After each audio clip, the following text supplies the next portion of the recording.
ಭಾರತ ದೇಶಕ್ಕೆ ಬಡವನ ಮಗನಾಗಿ ಹುಟ್ಟಿದ್ರೂ ಪರವಾಗಿಲ್ಲ, ಈ ಭಾರತ ದೇಶದಲ್ಲಿ ಏನಾದರೂ ಸಾಧನೆ ಮಾಡಬೇಕು ಅಂತಕ್ಕಂಥ ವಿಷಯವನ್ನು ಬಡತನದಲ್ಲಿ ಹುಟ್ಟಿ ಬಡತನದಲ್ಲಿ ಬೆಳೆದು ಬಡತನದಲ್ಲಿ ಶಿಕ್ಷಣ ಪಡೆದು ಅವರು ಮಾತನ್ನು ಹೇಳಿರ್ತಾರೆ, ಶಿಕ್ಷಣವಂತರಾಗಿರಿ, ಹೋರಾಟವಂತರಾಗಿರಿ ಮತ್ತು ಸಂಘಟಿತರಾಗಿರಿ. ಈ ಶಿಕ್ಷಣ, ಸಂಘಟನೆ, ಹೋರಾಟ ಈ ಮೂರು ಶಬ್ದ ಇಡೀ ಭಾರತ ದೇಶದ ಪ್ರತಿಯೊಬ್ಬ ಜನಾಂಗ ಜಾತಿ ಧರ್ಮಕ್ಕೆ ನೀಡಿರ್ತಕ್ಕಂಥ ಕೊಡುಗೆ ನಮ್ಮ ಬಾಬಾ ಸಾಹೇಬ್ ಅಂಬೇಡ್ಕರ್ ಅವರಿಗೆ. ಒಬ್ಬ ಮನುಷ್ಯ ಶಿಕ್ಷಣವಂತನಾಗ್ತಾ ಇದ್ದಾನೆ, ಸಂಘಟಿತನಾಗ್ತಾ ಇದ್ದಾನೆ, ಯಾವ ವಿಷಯವನ್ನು ಹೋರಾಟ ಮಾಡಬೇಕನ್ನೋದು ಇನ್ನೂ ತಿಳುವಳಿಕೆ ಬರ್ತಾ ಇಲ್ಲ ನಮಗೆ. ಅದಕ್ಕೆ ಬಾಬಾ ಸಾಹೇಬರವರು ಇವತ್ತು ಒಂದು ಆರ್ಟಿಕಲ್ ಬರೆದಿದ್ದಾರೆ ಪ್ರಜಾವಾಣಿ, ಇದು ಉದಯವಾಣಿಯಲ್ಲಿ. ಆ ಉದಯವಾಣಿಯಲ್ಲಿ ಏನು ಹೇಳ್ತಾ ಇದ್ದಾರೆ ಅಂದರೆ, ಒಬ್ಬ ಮನುಷ್ಯ ಯಾವ ಥರ ಬದುಕಬೇಕು ನಮ್ಮ ಜೀವನದಲ್ಲಿ ಅಂದರೆ, ನಮ್ಮನ್ನು ನಾವು ಶಿಕ್ಷಣವಂತರಾಗಿ, ನಮ್ಮನ್ನು ನಾವು ಸಂಘಟಿತರಾಗಿ, ನಮ್ಮನ್ನು ನಾವು ಹೋರಾಟಗಾರರಲ್ಲಿ ಯಾವಾಗ ಮಾಡ್ತೀವೋ ಈ ದೇಶಕ್ಕೆ, ಅವಾಗ ಬಾಬಾ ಸಾಹೇಬ್ ಅವರು ನೀಡಿರ್ತಕ್ಕಂಥ ಕೊಡುಗೆಗಳಿಗೆ ಒಂದು ಶ್ರೇಯಸ್ಸು ಸಲ್ಲಿಸುತ್ತೆ ಅಂತಕ್ಕಂಥದ್ದನ್ನು ಆ ಆರ್ಟಿಕಲಲ್ಲಿ ಬರೆದಿದ್ದಾರೆ. ಇವತ್ತು ಭಾರತದ ಪ್ರತಿ ಮೂಲೆಯಲ್ಲಿ ಆರ್ಟಿಕಲ್ ಬರೆದಿದ್ದಾರೆ.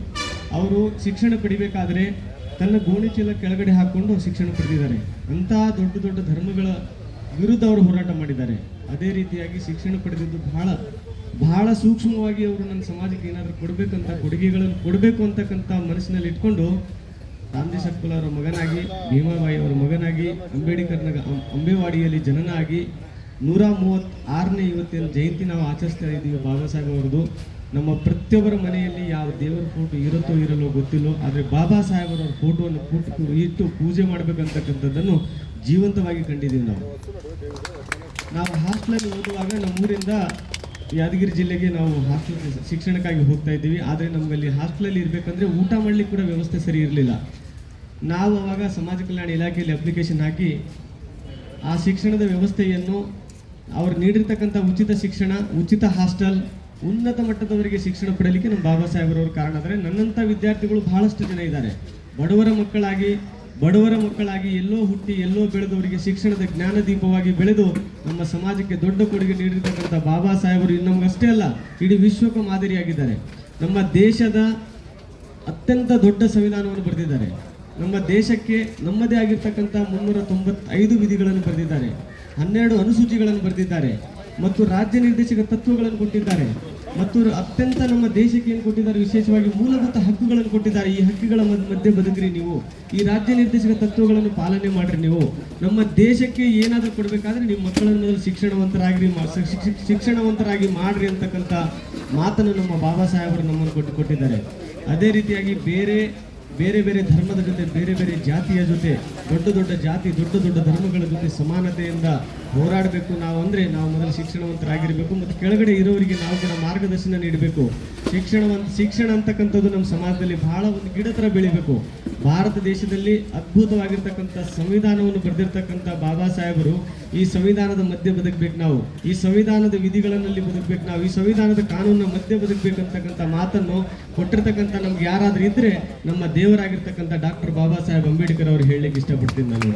ಅಂಥ ಸಮಾಜಕ್ಕೆ ಕೊಡುಗೆ ಕೊಟ್ಟು ಹೋಗಿದ್ದಾರೆ. ನಾವು ಇವತ್ತು ಒಂದು ಸಣ್ಣ ಜಾತಿ ತನ್ನ ಕೆಳಗಡೆ ಇರ್ತಕ್ಕಂಥ ಜಾತಿ ಜನಾಂಗದಲ್ಲಿರ್ತಕ್ಕಂಥ ನಾವೆಲ್ಲರೂ ಇವತ್ತು ಈ ಜಾಗದ ಮೇಲೆ ನಿಂತ್ಕೊಂಡು ಮೈಕ್ ಹಿಡ್ಕೊಂಡು ಮಾತಾಡ್ಲಿಕ್ಕೆ ಕಾರಣ ಏನಾದರೂ ಇದ್ರೆ ನಮ್ಮ ಬಾಬಾ ಸಾಹೇಬ್ ಅಂಬೇಡ್ಕರ್ ಅದಾರ. ನಮಗೆ ಅಂಥ ಜಾತಿಯ ಬೆಳಕಾಗಿ, ಅಂಥ ಜಾತಿಯ ಮಾರ್ಗದರ್ಶಕರಾಗಿ, ಉದಾರ ಚಿಂತಕರಾಗಿ, ಈ ಜಾತಿ ಧರ್ಮ ಎಲ್ಲ ಉಲ್ಲಂಘನೆಯನ್ನು ಸೂಕ್ಷ್ಮವಾಗಿ ವಿಚಾರಿಸಿ ಅದನ್ನು ಎಲ್ಲ ಜಾತಿ ಧರ್ಮಗಳನ್ನು ತನ್ನ ಚಿಂತನೆ ಮುಖಾಂತರ ಬದಲಾವಣೆ ಮಾಡಿದ ಮಹಾಮಾನವತ್ವವಾದಿ ಯಾರಾದರೂ ಇದ್ದಾರೆ, ನಮ್ಮ ಡಾಕ್ಟರ್ ಬಾಬಾ ಸಾಹೇಬ್ ಅಂಬೇಡ್ಕರ್ ಅದಾರ. ನಮಗೆ ಅಂತ 14ನೇ ಮಗನಾಗಿ ಹುಟ್ಟಿರ್ತಾರೆ ಅವರು. 14ನೇ ಮಗನಾಗಿ ಹುಟ್ಟಿದ್ರು ಕೂಡ, ಬಡತನದಲ್ಲಿ ಬೆಳೆದ್ರು ಕೂಡ ಓದ್ಲಿಕ್ಕೆ ಜಾಗ ಇರಲ್ಲ ಅವರಿಗೆ. ಅಪ್ಪ ಕೂತ್ಕೋಬೇಕಾದ್ರೆ ಮಗ ಓದ್ತಾನೆ, ಮಗ ಕೂತ್ಕೋಬೇಕಾದ್ರೆ ಅಪ್ಪ ಮಲ್ಕೊಂಡಿರ್ತಾನೆ. ಇಂಥ ಕಠಿಣ ಸ್ಥಿತಿಯಲ್ಲಿ ಆದರೆ ಇವತ್ತು ಎಷ್ಟು ನಮ್ಮ ಸಂವಿಧಾನವನ್ನು ಕೊಟ್ಟಿದ್ದಾರೆ ನಮಗೆ. ಶಿಕ್ಷಣವಂತರಾಗಿದ್ದರೂ ಕೂಡ ನಾವು ಆಗ್ತಾ ಇರಲಿಲ್ಲ.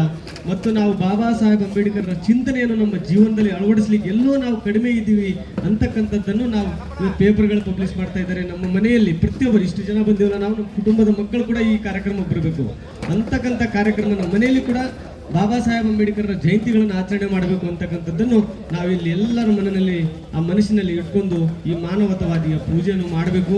ಮತ್ತು ನನಗೇನು ಮಾತಾಡ್ಲಿಕ್ಕೆ ಅವಕಾಶ ಮಾಡಿಕೊಟ್ರು ಚರಣ್ ಅವರು. ಬಾಬಾ ಸಾಹೇಬರ ಬಗ್ಗೆ ಆಕಸ್ಮಿಕವಾಗಿ ಈ ಪ್ರಬಂಧ ಸ್ಪರ್ಧೆ ಬರಿತಾ ಇದ್ದೀವಿ ನಾವೆಲ್ಲರೂ. ನಮ್ಮ ಹೆಡ್ ಕ್ವಾರ್ಟರಲ್ಲಿ ಕೂಡ ಪ್ರಬಂಧ ಸ್ಪರ್ಧೆ ಇತ್ತು, ಡಿವಿಷನ್ ಅಲ್ಲಿ ಕೂಡ ಪ್ರಬಂಧ. ನಮ್ಮವರು ಎಲ್ಲರೂ ಪ್ರಬಂಧ ಸ್ಪರ್ಧೆ ಬರಿಬೇಕು, ನಾವೇ ಅದರಲ್ಲಿ ಫಸ್ಟ್ ಬರಬೇಕಂತಕ್ಕಂಥ ಮಾತನ್ನು ಎಲ್ಲರೂ ಯಾರೂ ಮರೆಯಂಗಿಲ್ಲ. ಪ್ರತಿ ವರ್ಷ ನಾವು ಲಾಸ್ಟ್ ಇಯರ್ ಬರೆದಾಗ ನಾವು ಇಬ್ಬರು ಫಸ್ಟ್ ಸೆಕೆಂಡ್ ತಗೊಂಡಿದ್ದೀವಿ. ನಾವು ಈ ಸಲ ಕೂಡ ಪ್ರತಿಯೊಬ್ಬರು ಬರೆದರೆ ಪ್ರತಿಯೊಬ್ಬ ನಮ್ಮ ಅಂಬೇಡ್ಕರ್ ಅಭಿಮಾನಿಗಳು ಯಾವಾಗ ನಾವು ಪ್ರಬಂಧ ಪತ್ರಿಕೆಯಲ್ಲಿ ಬರುತ್ತೋ, ಈ ಹುಡುಗ ನಮ್ಮ ರೈಲ್ವೆಯಲ್ಲಿ ಪ್ರಬಂಧ ಪತ್ರಿಕೆಯಲ್ಲಿ ಫಸ್ಟ್ ಬಂದಿದ್ದಾನೆ, ಸೆಕೆಂಡ್ ದ್ವಿತೀಯ ಬಂದಿದ್ದಾನೆ ಅಂತಕ್ಕಂಥ ಯಾವಾಗ ನಮ್ಮ ಮನಸ್ಸಿನಲ್ಲಿ ಬರುತ್ತೋ ಆವಾಗಲೇ ನಾವು ಈ ಧರ್ಮದಲ್ಲಿ ಹುಟ್ಟಿ ಬಾಬಾ ಸಾಹೇಬ್ ಅವರ ಅನ್ವಾಯಿಯಾಗಿ ನಾವು ಹುಟ್ಟಿದ್ದಕ್ಕೊಂದು ಸಾರ್ಥಕ ಆಗತ್ತೆ ಅಂತ ಹೇಳುತ್ತಾ, ನಾವು ಕನ್ನಡ ಸಂಘದ ವತಿಯಿಂದ ನಮ್ಮ ಶಿವಕುಮಾರ್ ಸರ್ ನಾವೆಲ್ಲರೂ ಬಂದಿದ್ದೀವಿ. ಎಲ್ಲರಿಗೂ ಮತ್ತೊಂದು ಸಲ ಬಾಬಾ ಸಾಹೇಬ್ ಅವರಿಗೆ ಜೈ ಭೀಮ್ ಅಂತ ಹೇಳುತ್ತಾ ಜೋರಾಗಿ ಜೈ ಭೀಮ್, ಜೈ ಭೀಮ್ ಇವರೆಲ್ಲರೂ ಪಾಲನೆ ಮಾಡೋಣ. ಮತ್ತೆಲ್ಲರೂ ಶಿಕ್ಷಣವಂತರಾಗಿ ಸಂಘಟಿತರಾಗಿ ನಮ್ಮ ಸಮಸ್ಯೆಗಳಿಗೆ ಹೋರಾಟ ಮಾಡೋಣ ಅಂತ ಹೇಳುತ್ತಾ ಮಾತಾಡಲು ಅವಕಾಶ ಮಾಡಿಕೊಟ್ಟಿದ್ದ ಎಲ್ಲರಿಗೂ ಮತ್ತೊಂದು ಸಲ ಧನ್ಯವಾದಗಳನ್ನು ಹೇಳ್ತೀನಿ. ನಮಸ್ಕಾರ, ಜೈ ಹಿಂದ್.